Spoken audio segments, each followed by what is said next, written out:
You've heard that members of City Council in Philadelphia have a long summer vacation. Not this year. There's more aggravation in the city than you can imagine, from taxes to the construction collapse to questions about the future of the schools. And we have a chance right here, right now, to talk to the four of the newest members of the governing body of Philadelphia, City Council, right now.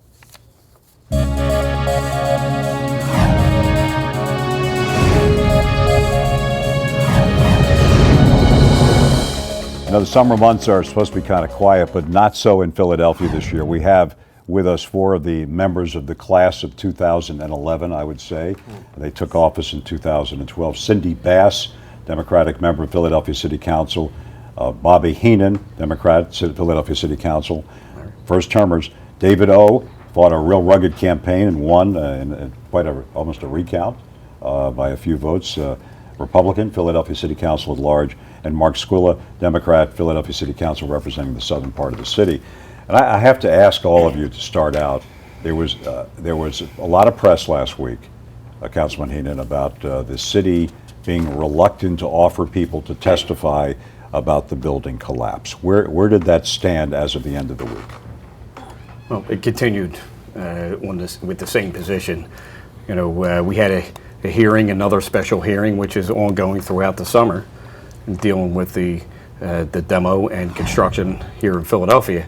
And the administration, you know, again refuses to send certain departments to attend these hearings to testify. And you don't have, the council doesn't have subpoena power, does it? Like a Congress does? Well, council does have a subpoena power. You do? I've actually exercised it on some of my programs earlier in my term. But we can come back in the fall and subpoena departments. We can come back and subpoena engineers. We can come back and subpoena companies and to go over best practices. I guess one of the problems, Councilman Bass, is that when it appears that you don't want to testify, the public and of course politicians who are always hungry to get to the truth or something like that, tend to feel, no information means something's missing. Right. And I think that becomes an image problem, doesn't it? I think it becomes a huge image problem, and I think that one of the things that we have to do, I know all of my freshman colleagues and I feel very strongly that we have to restore the public confidence. And so testifying is definitely a means to making sure that we have the information that we need, that people feel comfortable, that the process is transparent, that it's open, and that there's nothing that is untoward that is happening. Mark Squilla, would you give immunity to people to testify in an investigation like this? It seems to be that the story, which really tempered down for a little bit, has just surged again because of the investigation and people not wanting to talk about it. Oh yeah, I mean, I think definitely immunity should be given. Honestly, when you go to the administration and you ask for certain information that we're trying to get, and it seems like they're reluctant to give it, it just throws doubt. And when you throw doubt out there, people start coming up to their own conclusions. What happened? You know, are we hiding things? Are we trying to cover up things? And I think that sends a bad message. Well, with all due respect to the mayor and other mayors, City Council has always either been steamrolled by mayors or dealt with in a negotiating way, but there's always been that friction. Now, Councilman O, as a Republican, one of several on council, you can get together with your Democratic colleagues and enact change. Are you more concerned than they are about this? No, I'm not more or less concerned. I think we're all very concerned. And while we do have representation of both parties on our council, because there's only 17 of us and our issues are really focused upon the good of the people in the city in a municipal sense, we work well, particularly this council, surprisingly well, on looking at the issues and coming to reasoned decisions. We don't always agree, but I think we always reason well. You want information, though, right now? Yes, I think the public wants the information, and I think, with all deference to the wisdom and responsibilities of the administration, I think you can still send your department heads. They may be restrained in what they say. They may not be able to testify on certain things, but I think it is important that they come, they testify, and I think that may be a difference between how the administration sees it and how the council sees it. I have to ask you a question. If this episode had occurred, and I know it might sound like a superficial question, and it might be a superficial issue, but if this incident occurred in Mount Airy, or in South Philadelphia, or in the neighborhoods, do you think it would have had as much impact as it did because it happened in the heart of the city, in the middle of the city? Well, I can tell you what hasn't changed, all right, the tragic loss of lives. Right. 6 people were unfortunately passed away through the collapse, and it may have been prevented. You know, time will tell, and that's when we talk about transparency. That's when we talk about people coming in and testifying. We're looking for answers to put the pieces together to see, as we move forward, how can we prevent this again? How can we put processes and procedures in to single-handedly, you know, for an inspector to go out and make sure that there's a correct and up-to-date checklist to make sure that this This is is the first time I've seen in years unanimity on the part of Philadelphia City Council about a particular issue. Now, you've only been in office for a year and a half, but in the time I've been here, which is a long time, I've never seen quite this type of unanimity. Well, I think it comes from our leadership too. Personally, I mean, I think our leadership and our President Darrell Clark has done a great job of listening to all council members and their concerns. And what he has done is actually made the council members feel important, that their concerns are very important, and that we're able to actually work things out. I think the issue with this and with L&I comes to the policy decisions by the administration. We have some abilities to do things, and we have in the past been able to do things as far as enforcement is concerned. But this administration's policy as far as waiting to see, doing multiple inspections before taking them to court, before even putting a cease operation in place, that has caused a problem and maybe helping to make these things happen that shouldn't be happening. Okay, so we got the construction collapse, and then we have those 3 letters, not the letters of a television station, AVI, and it's really, really caused commotion in Philadelphia. A lot of people who are watching this program may not live in the city, but they want to know what it's about. I understand you have a special interest in this. Oh, AVI has been my platform since I came into office. First, initially trying to delay it for a year because we didn't have the information and the data. And then this year, trying to help implement it in a way that would help protect the citizens from large increases in real estate taxes. We had several issues during this debate during council with maybe assessments not being correct. And through council members, we're able to work out some safeguards, to put some safeguards in place, hopefully to help some of the residents. There's still a lot of people that have major concerns about how the assessments were being done, but it did pass council, and it will be moving forward. You are moving forward with it, and you think it's fair? Well, I think the system was broken before, and I think the system was abused before. And I think when you put together a new system such as AVI, there's going to be a learning curve, right? And there's going to be some adjustments over the next couple of years. I think the most important thing, right, that we can tell and advocate for here in the city of Philadelphia is to make sure that every property owner who qualifies for homestead exemptions fills out the form and gets it into the Office of Property. And we're going to do Assessment. something later in the program, by the way, to give you numbers for the city where you can protest, object, and speak out about your taxes if you think it's unfair. You like the AVI system. I mean, it's not the perfect system, but it's okay. Well, in my district, for example, about 75 to 80% of the homeowners will see either a decrease or a very similar bill to what they've seen in the past because we've been assessed on a regular basis. One of the stories that I often told when I was out talking to people about AVI is that when my husband and I purchased our first home, we had a neighbor who came over and welcomed us to the neighborhood and talked about, oh, wow, you really missed it. We had somebody who lived on the block who used to work for the BRT, and we never saw an increase in our property taxes. And what you had is a system that was, as Councilman Henon said, was broken. And so in some neighborhoods, folks paid. In some neighborhoods, it wasn't as fair. And so really, this is about making the system fair. And we know we've got some work to do. Now, Councilman O, your big project, everybody has their favorite project, is revitalization of Philadelphia in terms of reaching out to entrepreneurs, bringing business to the city. I was on a plane recently, and a man found out I was from Philadelphia, and he said, is it true that Philadelphia has a wage tax of over 4%? And I said, yes, that's true. He said, why would anybody want to work there? And I said, well, people have been living with that for years, and they haven't complained. And he says, has it gone down or up? I said, by little percentages. The taxation situation in Philadelphia is very difficult for a lot of people. Do you think we could ever get to the point where we just get rid of the wage tax and find some other means?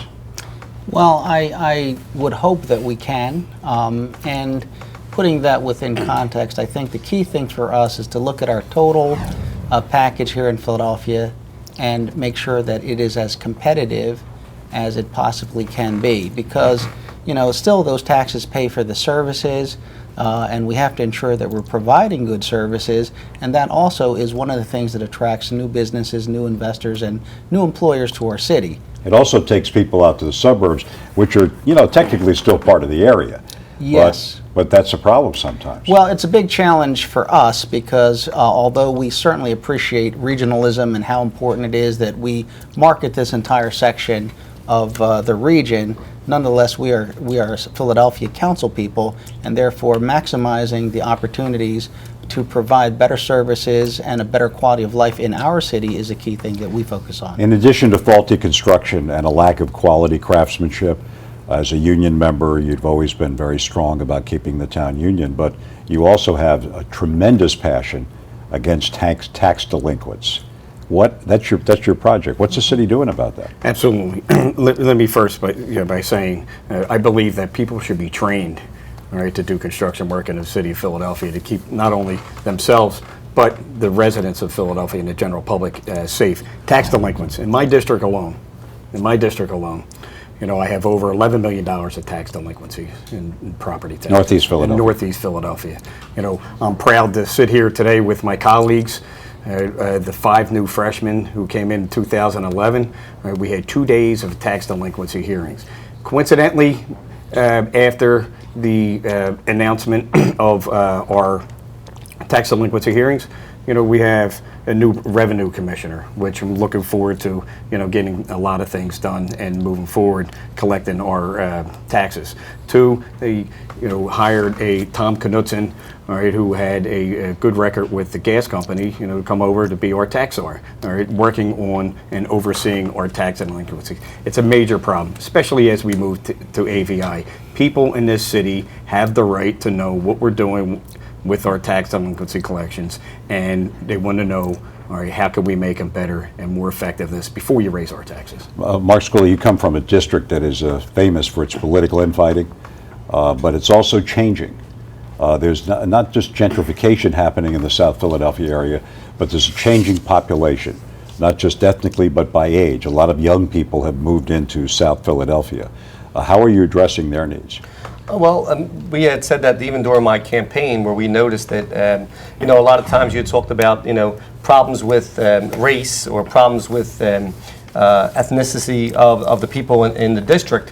What I found out even during my campaign was that there was really a problem with what we called the people who are just moving into the city and the people who have been here for a long time. So, we had said that the newbies and then the people, the oldies. And what happened is they really did want the same thing, but it went about it different ways. Yeah. And the hard part was that new people moving into the community would get involved in a community group or really set forth on a goal that they wanted, and they would really hammer that point. And the people who have been here a long time would say, I don't want to get involved unless there's a problem. So what we have done, at least in my district, is try to get the new people to communicate with the older people. The newer people communicate differently through email, text messages. The older people still look for flyers and letters. So we're starting to work and have them understand that they need to work together in order to make their community really, really whole. We'll be right back, and we're going to put Cindy Bass on the spot about a very, very important question concerning the schools. What's happening? Anything new about funding? We'll be right back.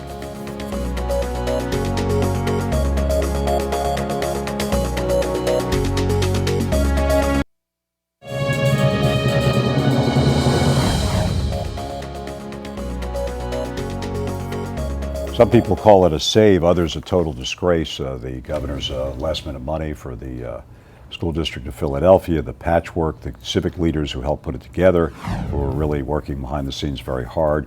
And interestingly enough, City Council played a dramatic role in whatever happened.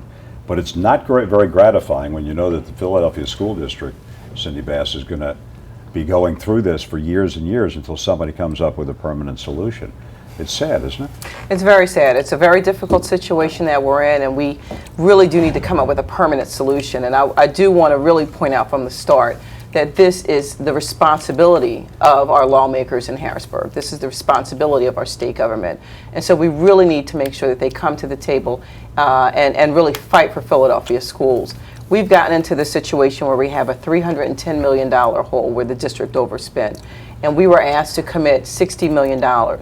We believed, through every conversation that we had, and the leadership was working very hard on this, that we were going to have the cigarette tax, or the cigarette tax, and the enabling legislation, so that we would be able to fund the schools more than the $60 million, to the tune of about $74 million, when you add in cigarette tax and you also add in additional collections that we were able to get above and beyond what was expected.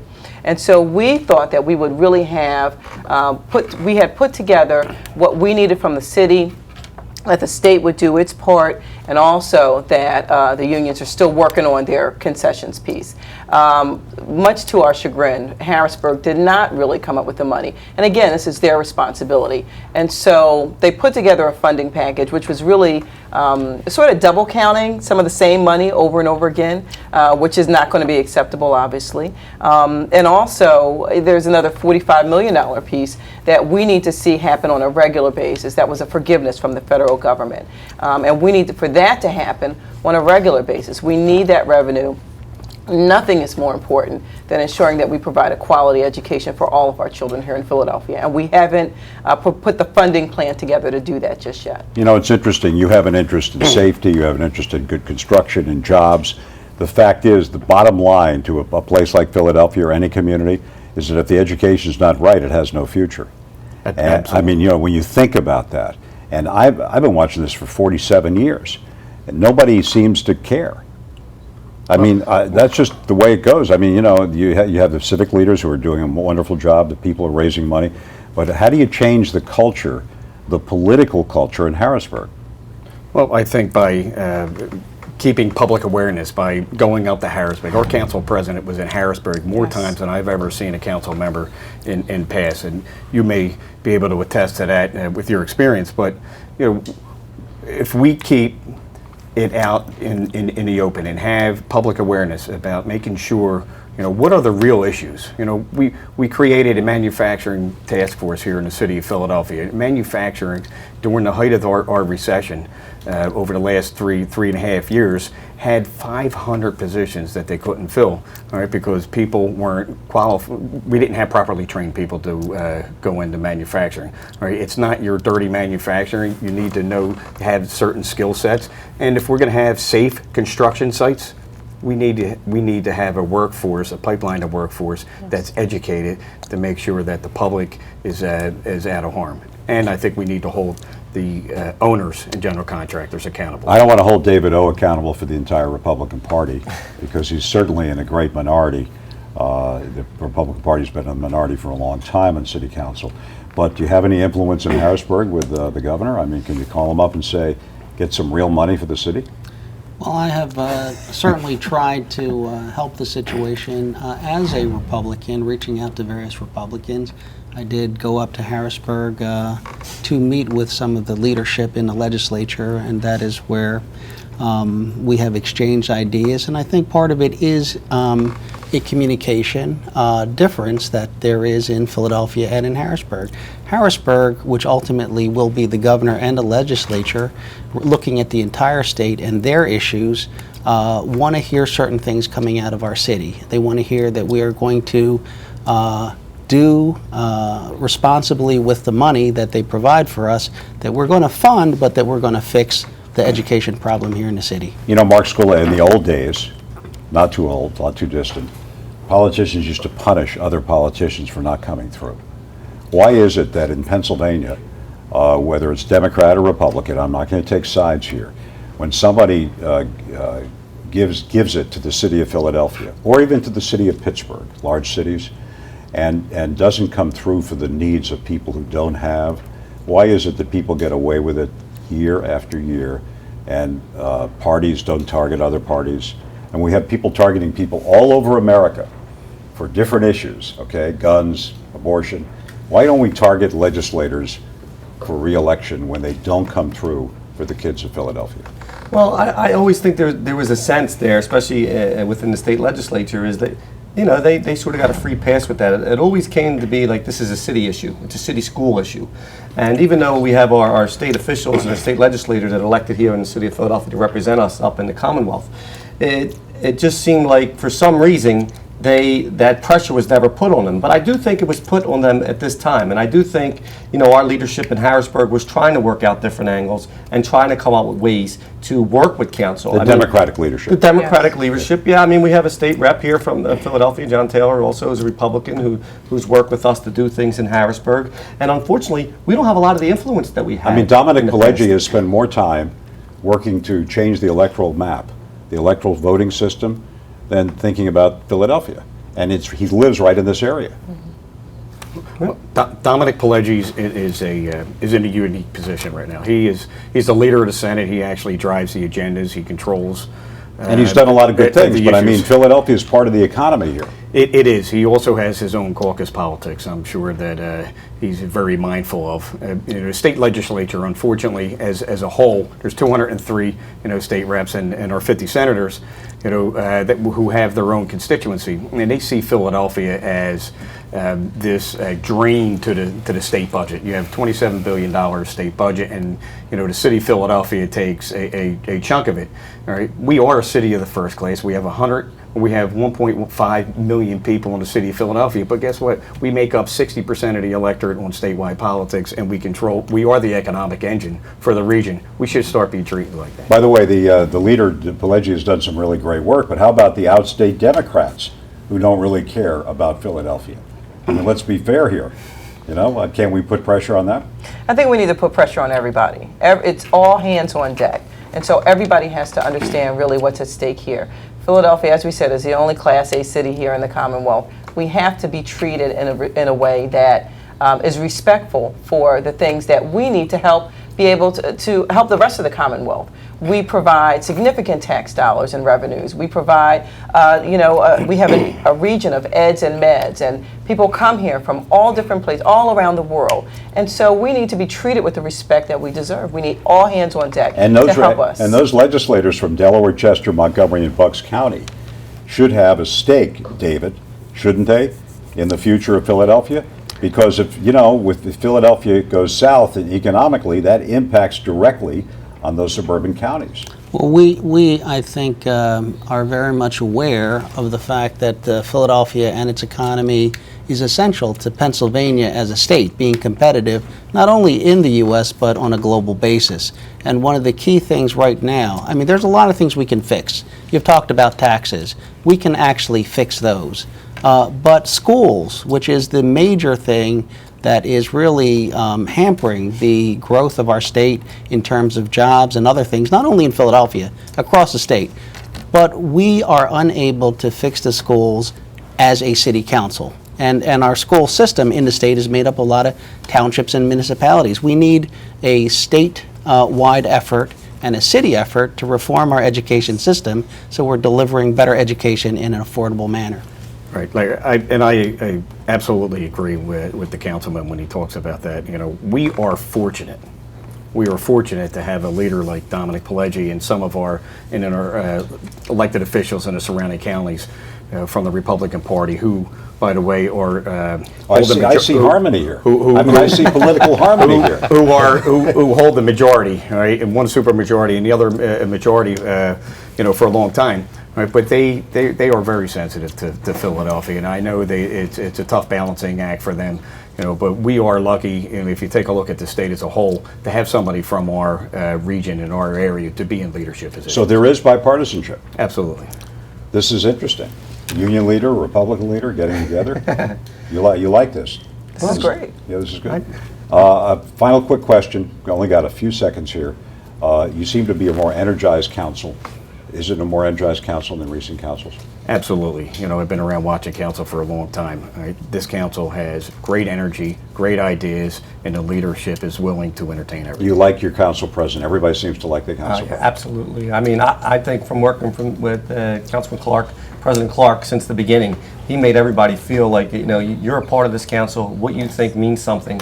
And like we said in the past, even if it's not something to the agenda that gets through, it is least listened to and thought out. And you two obviously agree with that. Absolutely. We're running He's out of time. fantastic. I've just never seen harmony like this. This could be a whole new era in the life of Philadelphia. It's been really enjoyable to talk with the 4 members of City Council. Running out of time. They're not, though. They got a lot of time left to fix our problems.